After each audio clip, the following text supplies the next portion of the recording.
Welcome to the first edition of Brazil-bound, MLSsoccer.com's continuing coverage of the U.S. men's national team's journey to the 2014 World Cup in Brazil. I'm your host, Jason Seguini. We have a lot to get to today, including our own Andrew Wiebe reporting from Costa Rica ahead of Friday's big matchup. But first, let's jump into the biggest talking point all week, and that has to be the return of Landon Donovan to the first team for what could be the two most important games in World Cup qualifying. I'm going to bring in two guys you know very well, Nick Furshaw and Simon Borg, for more on Landon Donovan's return to the U.S. national team. You're right, Jay. It's been one of the biggest talking points of this week and maybe the biggest lineup choice that Jurgen Klinsmann has to make. Landon Donovan played so well in the Gold Cup, Simon, but he hasn't played with this Hex group, this A team, as we've seen throughout the year. Does Jurgen Klinsmann put Landon Donovan right back in the starting lineup, or does he come off the bench and Klinsmann honors that chemistry? Based on what we hear out of Jurgen Klinsmann, I think he's going to make Landon Donovan earn it, pay his dues. This is a different group, as you said, from the Gold Cup. A lot more egos here, and I don't think you can just yank Clint Dempsey and Jozy Altidore from the starting lineup. So I think Donovan starts on the bench, comes in, makes his case, and then potentially lines himself up for a potential start against Mexico. Now, the argument is that Landon Donovan is still the best American player on the planet, and he needs to be on that field. So let's say Klinsmann puts him on at some point in the game. Does he slide in at right midfielder where he's been for so long for the national team, or does he go up top where he's thrived with the LA Galaxy the past two seasons? I think he's only a right midfielder in case of an emergency. Graham Zusi has done well there, but the new Landon Donovan, he's a forward. He's excelled there with the U.S. in the Gold Cup, we saw it there, but also with the LA Galaxy and that partnership with Robbie Keane. So for me, Landon Donovan moving forward, he's a forward. There you go. A couple options for Landon Donovan should Jurgen Klinsmann decide to use him, Jay, when Costa Rica comes calling on Friday. All right, thanks, guys. We all know the pressure around World Cup qualifiers gets ratcheted up. And next, we're going to bring in our former U.S. national teamer, Corey Gibbs, to give his thoughts on which U.S. player is feeling the most pressure right now. With Clint Dempsey and Jozy Altidore both on yellow cards, Aron Johansson has a real opportunity to see some valuable time, either starting or coming off the bench in one of those forward positions. He showed exceptionally well in the last game against Bosnia, and he's going to have to continue his current form to break through that forward field and make it to Brazil. Now, he shows some flexibility. With Klinsmann loving the 4-3-3 formation, his realistic role is going to be back up to Jozy Altidore, or he might be able to work himself into one of those wide attacking positions. Klinsmann loves guys who could play multiple roles like Brad Evans and DeMarcus Beasley.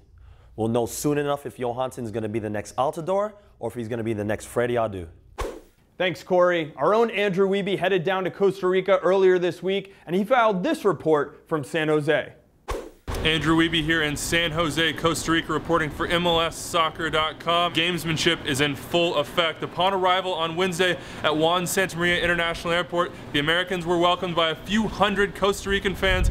Lots of chants, lots of jeerings. The general message, USA, no fair play, in reference to March's snow game in Denver. At the end of that, a few eggs actually hit the U.S. bus. They've had some trouble securing a training ground. They've had some trouble securing a ball. The Costa Rica media reporting that gamesmanship is certainly on the minds of the Costa Rican Federation. We'll have to see how that actually manifests itself come Friday, but for now it's clear if the U.S. gets a result here in Costa Rica, they'll do it with the Costa Ricans against them.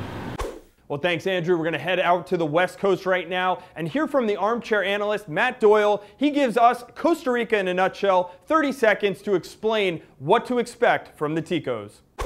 Let's take a look at Costa Rica, specifically formations. They play one of two ways. Either the 5-4-1, which they used exclusively in the Gold Cup and previously in World Cup qualifying, or the 4-3-3, which they tend only to use at home against weaker teams. Now, if I was Jurgen Klinsmann, that means I would probably prepare for the 5-4-1, but you have to be aware of the 4-3-3. Costa Rica's at home.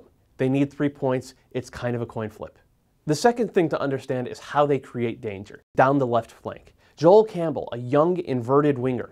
He's playing for Olympiacos right now, but he's property of Arsenal and he can fly. He can also create pretty well, especially when the left back is overlapping. If the U.S. neutralizes that side of the Costa Rican attack, they have a very, very good chance of posting at least a draw in this one.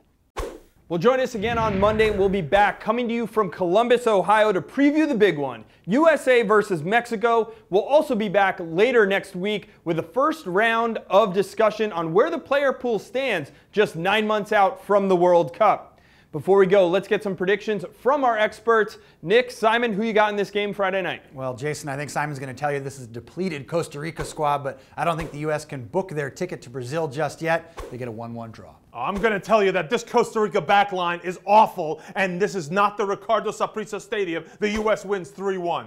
All right, I agree a little bit with Simon here. I think the U.S. is going to win this one on the road, but I'll say it's closer, maybe 1-0. Enjoy the game Friday night on BN Sport at 10 p.m. Eastern Time. Don't forget to check back on MLSsoccer.com for continuing coverage of the U.S. men's national team World Cup qualifying campaign.